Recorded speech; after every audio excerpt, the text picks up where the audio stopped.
Hello दोस्तों, कैसे हो आप लोग। आर आर पी ओ का नोटिफिकेशन तो आ ही चुका है। और होप आप सबकी तैयारी अच्छी चल रही हो। और जो भी बिगनर्स हैं उनको भी ऐसा नहीं सोचना है कि उनका मतलब फर्स्ट ईयर है तो फिर थोड़ा रिलैक्स रह सकते हैं। क्योंकि अभी ज़्यादा समय बचा नहीं है, शायद 2 महीने में ही एग्ज़ाम कंडक्ट हो जाएंगे। तो ठीक है। तो अभी कुछ लोग जो बिगनर्स हैं उनके लिए कुछ छोटा सा, जैसे मैं अपना स्टोरी छोटा सा बता दूं कि कैसे R R B P O के लिए मैंने प्रिपरेशन किया था और आर आर बी क्लर्क के लिए। तो देखो, सबसे पहले तो अभी फॉर्म आया हुआ है, तो फिर भी अभी फॉर्म जो लोग नहीं भरे हैं, ठीक है, रुक जाओ। गाइडली का एक एग्ज़ाम होता है, उस पर वो स्पॉन्सर करते हैं आपके टेस्ट को। तो वो एग्ज़ाम दे के देखो, किस्मत है।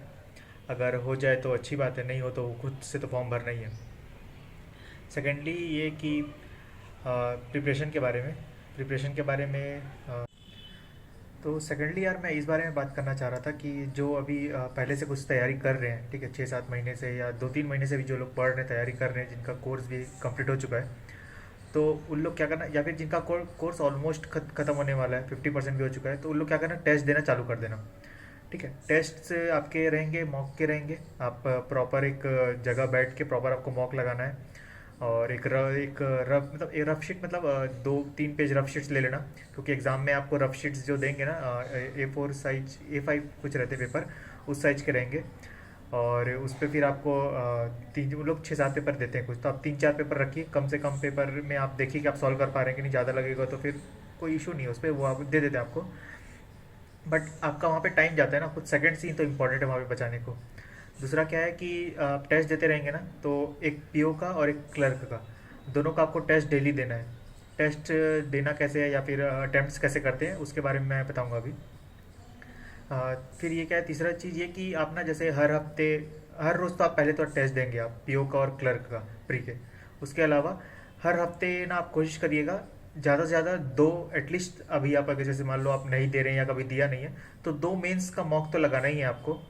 और कोशिश, अगर एकदम नहीं छो पा रहे तो फिर कम से कम एक तो लगाना ही है। किसी हफ्ते में एक दिन संडे को कर लो या कोई भी दिन, एक दिन मेंस लगाना है।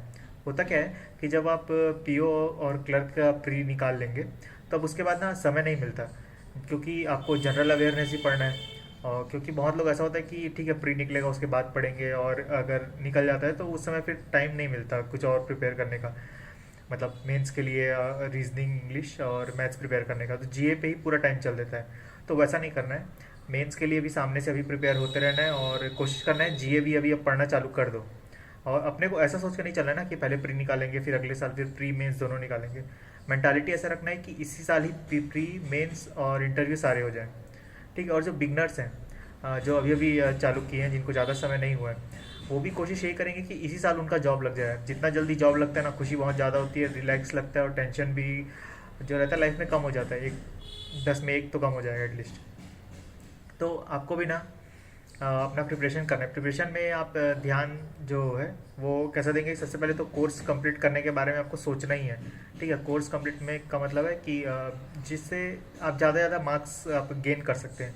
जैसे कि आप ना डीआई वगैरह सॉल्व अभी करना चालू कर सकते हैं। जो यूट्यूब में बहुत सारे वीडियोस हैं जो डीआई सॉल्व करवाते हैं प्री लेवल के। तो अभी तो बहुत से टीचर्स जो है वो मैराथन वगैरह भी करवाना चालू कर देंगे, और वीडियो डालना चालू कर देंगे सिर्फ आरआरबी पी और आरबी क्लर्क बेस्ड।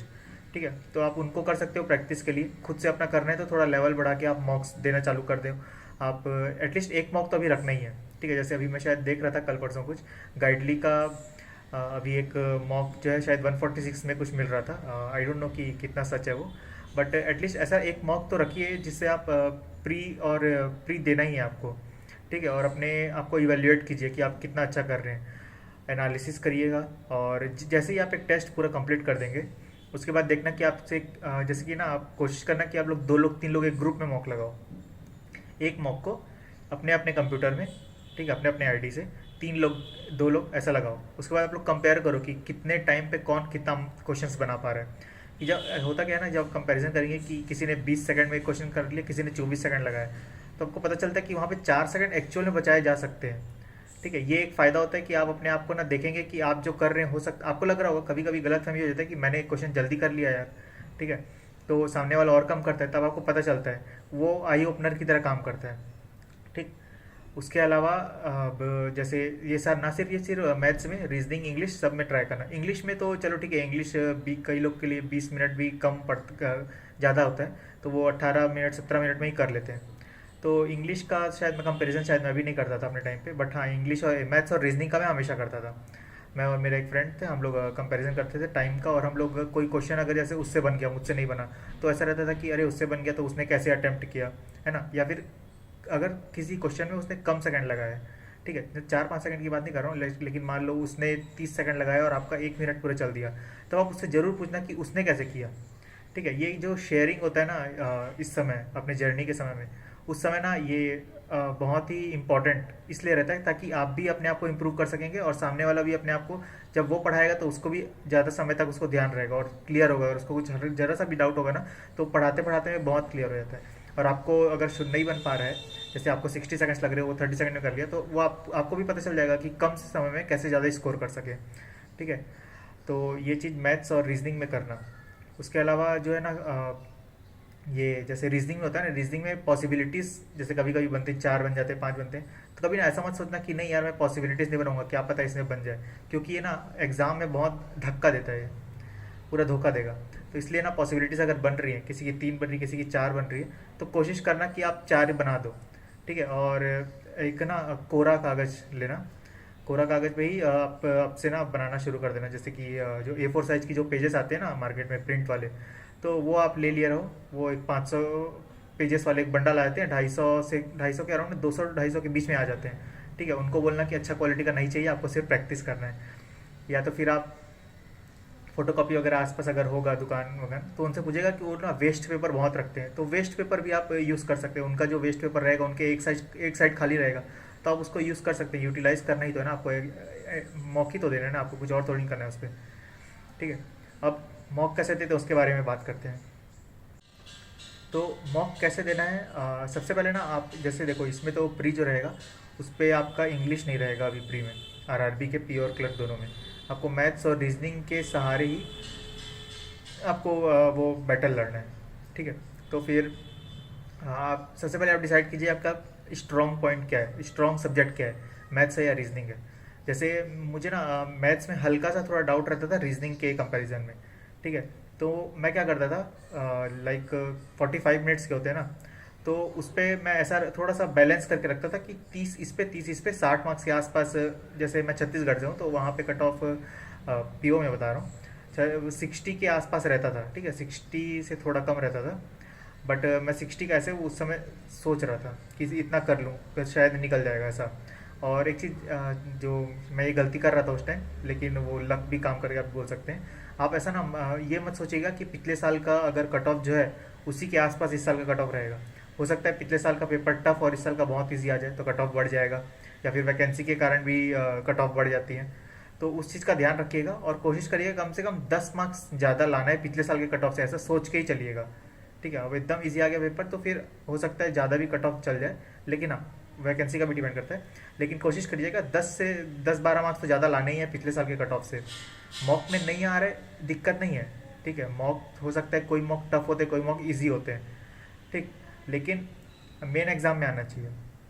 मेन मतलब प्री के मतलब जो एग्ज़ाम जो आप बैठेंगे, तो हाँ अब कैसे देते हैं एग्ज़ाम। मैं जो अपना देता था कि मेरे को मैथ्स हल्का सा वीक लगता था, तो मैंने ना मैथ्स के अपने बचाव के लिए कम से कम मैं ना कम से कम समय में, मतलब 45 मिनट, तो मैं 20 मिनट मैं कोशिश करता था कि कम से कम मैं ना 27-28 क्वेश्चन कर लूँ।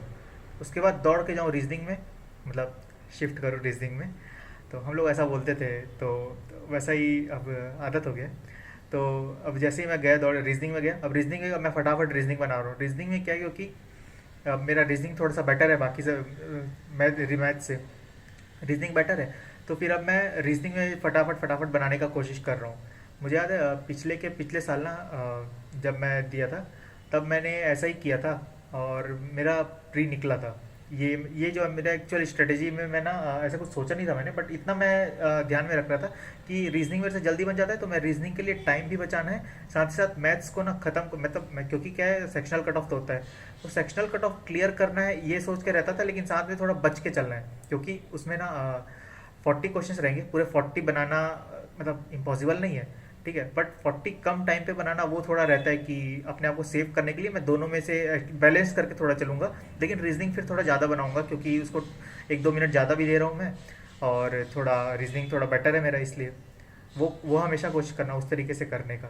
ठीक। और एक चीज़ है जो बताना था मुझे वैकेंसी को लेके, कि अलग अलग स्टेट्स के अलग अलग वैकेंसी है।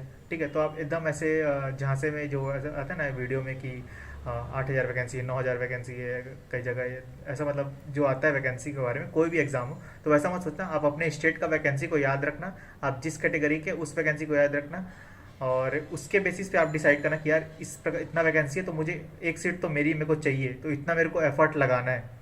ठीक है। वैकेंसी सुनने में अच्छा लगता है, अरे 9,000 वैकेंसी, 8,000 वैकेंसी है, इस बार तो हो जाएगा, ऐसा मत सोचना। वो हल्का सा ना वो खेल खेल देता है दिमाग के साथ, तो वहाँ पे अपने आप को बचाना। और लाइक मेंस के बारे में मैंने बात किया कि मेंस तो आपको लगाना ही है, हफ्ते में एक बार या फिर 2 बार मैक्सिमम ट्राई करना ही करना। ठीक है।